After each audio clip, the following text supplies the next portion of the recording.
Teachers face a multitude of challenges in the normal school time. Challenging student behaviour, diverse student needs, an overcrowded curriculum, the challenge to keep up with technological knowledge and the difficulties associated with that, parental demands, school expectations, departmental and societal pressures, and then throw in report writing, parent-teacher nights, information evenings.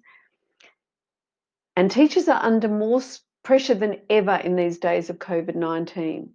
With all the additional demands on teachers, it's even more important that you look after yourself, that you prioritise your own well-being.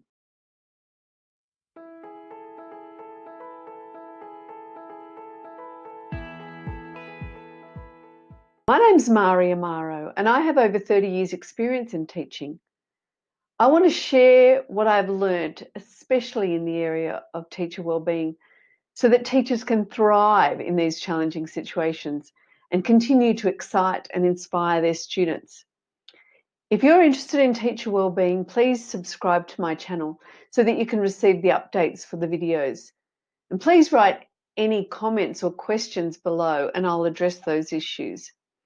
In this video, I will give you some tips on how to reduce the pressure on yourself, remembering that this is a marathon, not a sprint. You need to pace yourself.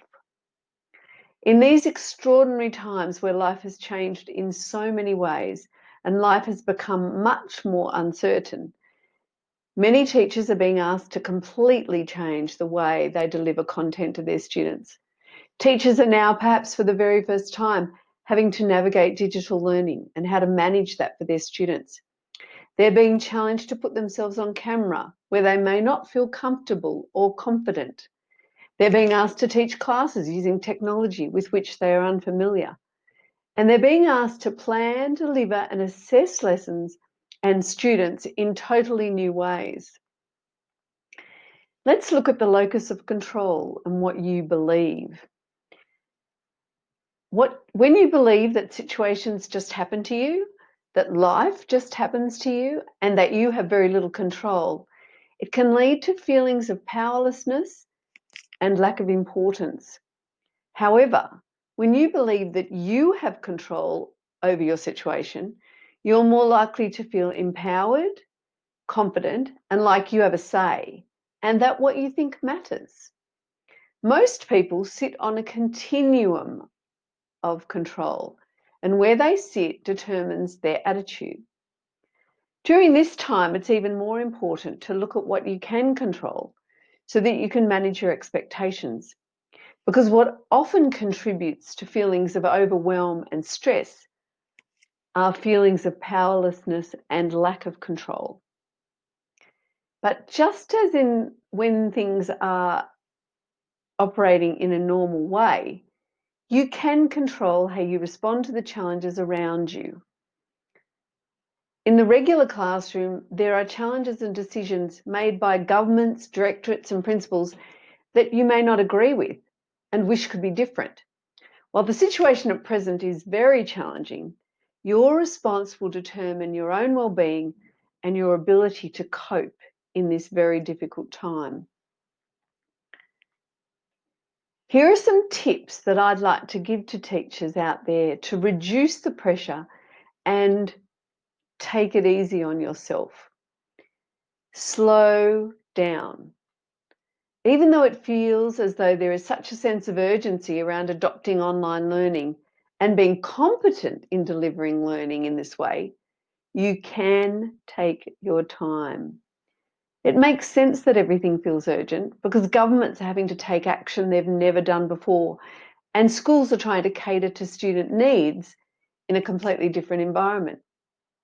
Take it slowly. Be patient with yourself. Be happy with small wins.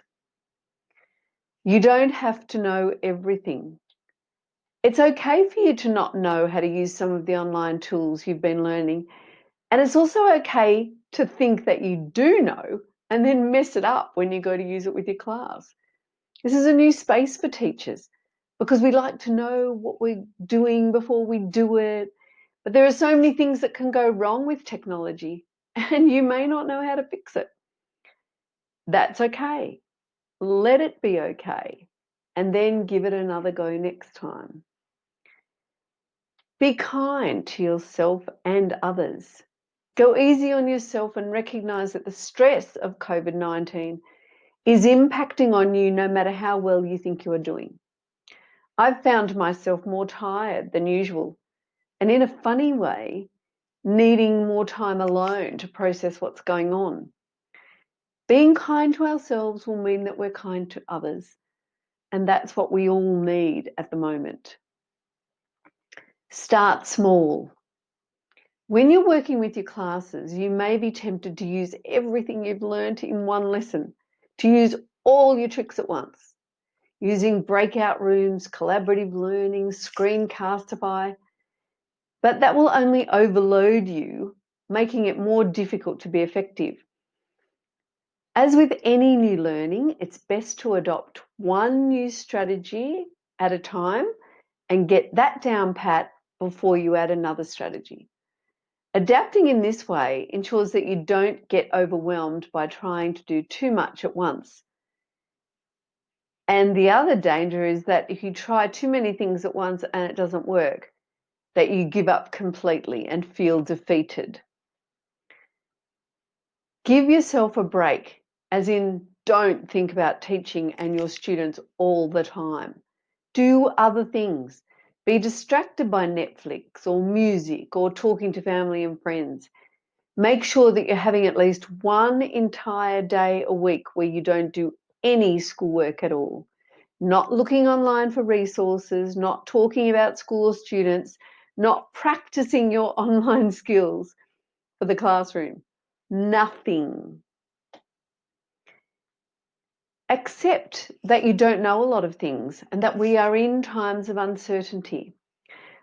One of the characteristics that determines the quality of a person's life is how much uncertainty they can live with. And we are being challenged daily at the moment. We're being challenged to accept what is happening because the more we resist, the more difficult life becomes.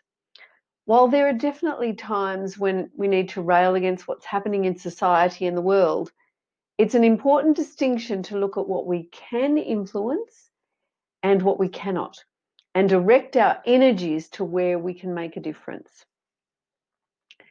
Prioritize relationships with your students.